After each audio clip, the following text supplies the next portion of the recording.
India इत्तेहाद में शामिल जमातों ने मिलकर लोकसभा इंतखाबात लड़ने का कर दिया ऐलान। मुंबई के इजलास में मुश्तरका बयान जारी।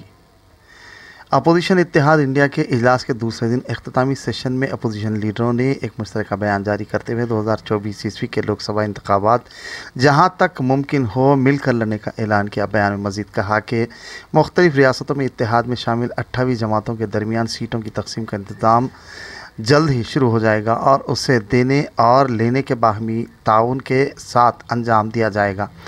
इंडिया इत्तेहाद की तमाम रुकन जमातें जल्द ही मुल्क के मुख्तलिफ हिस्सों में कई मसाइल पर अवामी रैलियाँ निकालेंगी। उनका नारा जोड़ेगा भारत जीतेगा इंडिया।